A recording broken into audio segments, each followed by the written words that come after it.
to destroy using.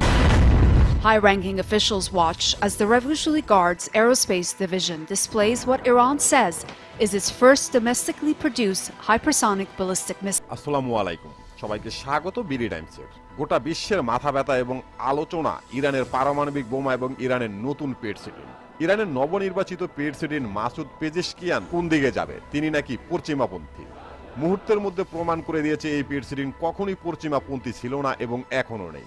এমনকি এই প্রেসিডেন্টের আমলেই ইরানের পারমাণবিক বোমা দৃশ্যমান। প্রকাশ্যে আসছে এবার ইরানের সুন্দর বালক, এর নাম হলো পারমাণবিক বোমা। ইরানের জন্য সুন্দর বালক আর ইরানের দুশ্মনদের জন্য সাক্ষাৎ কিয়ামত। ইরানের পারমাণবিক বোমা কিভাবে দৃশ্যমান হলো? ইরানের নবনির্বাচিত প্রেসিডেন্ট এবং ইরানের পারমাণবিক বোমার দৃশ্যমানের বিস্তর তথ্য নিয়ে A to Z আলোচনা করব আজকের এই ভিডিওতে। আশা করি ভিডিওটি শেষ পর্যন্ত দেখবেন। আর হ্যাঁ প্রিয় দর্শক, এখন থেকে আমরা এই চ্যানেলটি নিয়ে নিয়মিত কাজ করব। আপনাদের সাবস্ক্রাইব এবং সহযোগিতা কামনা করছি। That's more than 12 times faster than the speed of sound. It's able to change direction rapidly and avoid most defense systems by traveling outside the Earth's atmosphere. প্রথমে জেনে নেব ইরানের নবনির্বাচিত প্রেসিডেন্টের ভূমিকা কি। ইরানের এই নবনির্বাচিত প্রেসিডেন্ট মাসুদ পেজেশকিয়ান ক্ষমতায় আসার আগেই তিনি ঘোষণা দিয়েছে যুক্তরাষ্ট্রের সাথে কূটনৈতিক আলোচনার মাধ্যমে ইরানের সাথে সম্পর্ক স্বাভাবিক করবে। এর পরপরই ইসরায়েল, যুক্তরাষ্ট্র এবং পশ্চিমা বিশ্ব যেন স্বস্তির খবর পেল। কিন্তু প্রেসিডেন্ট হওয়ার পরপরই সবকিছু যেন মুহূর্তের মধ্যে বদলে গেল। এই প্রেসিডেন্টের প্রথম সাক্ষাৎকারটি ছিল হিজবুল্লাহ, হামাস এবং হুতিদের নিয়ে। তিনি প্রকাশ্যে ঘোষণা দিয়েছে সবচেয়ে খারাপ পরিস্থিতির মধ্যেও ইরান কখনোই তাদের হাত ছেড়ে দিবে না, আগের চেয়েও অনেক বেশি সহযোগিতা করবে, যতক্ষণ না পর্যন্ত ইসরায়েলের অস্তিত্ব শেষ না হয়। যেন সাবেক প্রেসিডেন্ট ইব্রাহিম রাইসির মতো আরও একটি ইব্রাহিম রাইসি ইরানের ক্ষমতায় এলো। শুধু এখানেই শেষ কথা নয়, ইরানের প্রেসিডেন্ট মাসুদ পেজেশকিয়ানের হাতে ইরানের পারমাণবিক বোমা এখন দৃশ্যমান।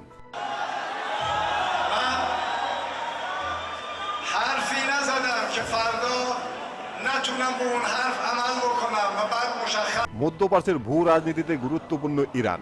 দেশটি প্রায় নানা ঘটনায় ধারাবাহিকতায় সংবাদের শিরোনাম হয়ে থাকে। পুরো মধ্যপ্রাচ্যে বিভিন্ন স্বাধীনতাকামী এবং মিলিশিয়া গোষ্ঠীগুলোর মাধ্যমে ইরান যেন সাম্রাজ্য গড়ে তুলেছে। রাশিয়া ইউক্রেন যুদ্ধে ইরানের হস্তক্ষেপ, এমনকি আফ্রিকার বিভিন্ন অঞ্চলে যুক্তরাষ্ট্র এবং পশ্চিমাদের বাড়াবাতে ছাই। বিশেষ করে 2024 সালটা যেন পুরো পৃথিবীতে ইরান আলোচনায়, চঞ্চলকর সব ঘটনা দুর্ঘটনা নিয়ে ইরান ছিল শিরোনামে। মাঝখানে পাকিস্তান এবং ইসরায়েলের সাথে পাল্টাপাল্টি হামলা থেকে শুরু করে হেলিকপ্টার দুর্ঘটনায় ইরানের প্রেসিডেন্ট এবং পররাষ্ট্রমন্ত্রী নিহত হওয়ার মতো লোমদর্শক ঘটনা তো ছিলই। কিন্তু সবচেয়ে গুরুতর পরিবর্তনটি হয়তোবা ঘটেছে লোকচক্ষুর আড়ালে, খুবই গোপনে এমন একটি পরিবর্তন যা বেশ দেরিতে সবাইকে লক্ষ্য করেছে। তা হলো ইরানের কর্মকর্তারা দীর্ঘদিনের নীতি থেকে সরে এসেছে। এখন প্রকাশ্যে পারমাণবিক বোমা তৈরি এবং পরীক্ষা চালানোর হুমকি দিয়েছে। ما باید دست به دست هم بدیم تا بتوانیم پاسخگوی مشکلات و نیازها و دغدغه‌های مردم عزیز کشورمون باشیم। এখন প্রশ্ন হলো কিভাবে বোঝা যায় যে ইরানের পারমাণবিক বোমা এখন দৃশ্যমান। 2024 সালের মে মাসের শুরুর দিকে ইরানের সাবেক একজন পররাষ্ট্রমন্ত্রী কামাল খারিজ বলেছেন তার দেশে পারমাণবিক বোমা তৈরির সামর্থ্য আছে। অস্তিত্ব বিপন্ন হওয়ার মতো বিপদ দেখা দিলে পারমাণু নীতি পরিবর্তন হতে পারে। গত মে মাসে আল জাজিরা আরাবিয়াকে দেওয়া এক সাক্ষাৎকারে খারজি বলেন, ইসরায়েল যখন অন্য দেশগুলোকে হুমকি দিচ্ছে তখন তারা নিষ্ক্রিয় হয়ে থাকতে পারে না। এটা যেন নিছক ফাঁপা বলি নয়, তা বুঝিয়ে দিতে তেহরানে অনুষ্ঠিত এক ইরান সফর আরব সম্মেলনে বক্তব্যে এই কথার পুনরাবৃত্তি করেন তিনি। কামাল খারেজি নেহাত কোনো কূটনীতিক নয়, ইরানের পররাষ্ট্র বিষয়ক উপদেষ্টা পরিষদের প্রধান তিনি। এই পরিষদ সরাসরি রিপোর্ট করে ইরানের সর্বোচ্চ নেতা আয়াতুল্লাহ আলী খামেনির কাছে। ইরানের ইসলামী পর্যবেক্ষণ পরিষদের মজলিস এবং গার্ডিয়ান কাউন্সিলের মধ্যে বিভিন্ন বিরোধ নিষ্পত্তিতে ভূমিকা পালন করেন তিনি।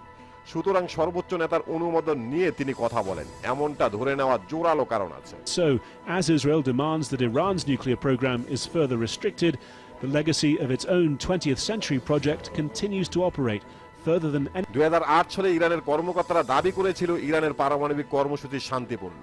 2012 সালে ইরান পারমাণবিক ইউরেনিয়াম উৎপাদন শুরু করে। 2015 সালে যুক্তরাষ্ট্রের সাথে ইরান পারমাণবিক চুক্তি স্বাক্ষর করে। 2018 সালে ইরান প্রকাশ্যে পারমাণবিক ইউরেনিয়াম উৎপাদন বাড়িয়ে দেয়। 2020 সালে ইরানের কর্মকর্তারা দাবি করেছে ইরান চাইলে পারমাণবিক বোমা তৈরি করতে পারে। সম্প্রতি সময় এসে হুমকির সেই প্রাবণ্যতা আরও দূর হয়েছে।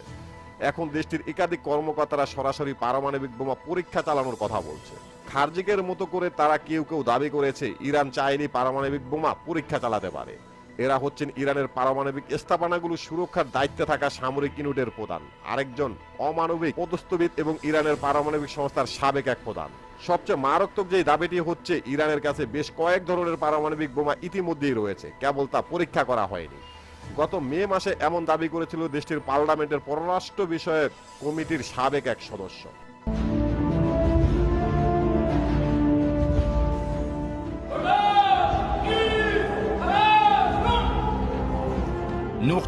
ইসরায়েল যখন সিরিয়ার দামেস্কে ইরানের কনসুলেট ভবনে বিমান হামলা করে, এই ঘটনার দুই দেশের মধ্যে পাল্টাপাল্টি হামলার ঘটনা ঘটে। এই সময় ইরানের শাসক গোষ্ঠীর সমর্থকরা যেসব মন্তব্য করেছে তা ছিল কল্পনার ঊর্ধ্বে। এমন একজন বিশ্লেষক বলেছে, জাতিসংঘে ইসরায়েলের বিরুদ্ধে কার্যকর ব্যবস্থা নিতে ব্যর্থ হলে পারমাণবিক কর্মসূচির বিষয়ে সমস্ত আলোচনা থেকে বেরিয়ে যাওয়া উচিত ইরানের, এবং ইরানের সুন্দর বালকটিকে এবার সামনে আনা উচিত। 1945 সালে যুক্তরাষ্ট্র জাপানের হিরোশিমায় লিটল বয় নামের যে অমানবিক বোমাটি নিক্ষেপ করেছিল, ইরানের বিশ্লেষকরা আমেরিকার বালক বলে শনাক্ত করেছে। এখন বর্তমানে ইরানের বিশ্লেষকরা বলছে, ইরানের সুন্দর বালকটি বিশ্বের কাছে প্রকাশ করা উচিত। এই ইঙ্গিত দিয়ে ইরানের একটি স্টেক ট্যাঙ্কারের প্রধান মেহেদি খারবিব সম্প্রতি বলেছেন, পশ্চিমা গোয়েন্দা সংস্থাগুলো যদি দাবি করে যে কোনো পরিস্থিতিতে ইরান পারমাণবিক বোমা তৈরির দিকে এগোবে না, তাহলে তারা ভুল করছে। দেশটির রাষ্ট্রীয়তা গণমাধ্যমগুলো এখন আলী খামেনির কৌশলগত সংযমের নীতি নিয়ে আলোচনা করছে। অনেকে বলছে, আয়াতুল্লাহ আলী খামেনি এক সময় ফতুয়া দিয়েছে ইসলামে পারমাণবিক বোমা হারাম, কিন্তু এই ফতুয়ার যৌক্তিক কোনো প্রমাণ পাওয়া যায়নি। তাই নির্ঘাত ইরানের কাছে একাধিক পারমাণবিক বোমা তৈরি হয়ে গেছে। ایران اسلامی 500 متر زیر زمین شهری است که حتی در خیال دشمن هم نمی گنجد. بیا با ما همسفر باش و نگاهی بیانداز گوشه‌ای از اقتدار। এবার দেখা যাক আন্তর্জাতিক পারমাণবিক সংস্থার পক্ষ থেকে ইরানের পারমাণবিক বোমা নিয়ে কি তথ্য পাওয়া গেছে।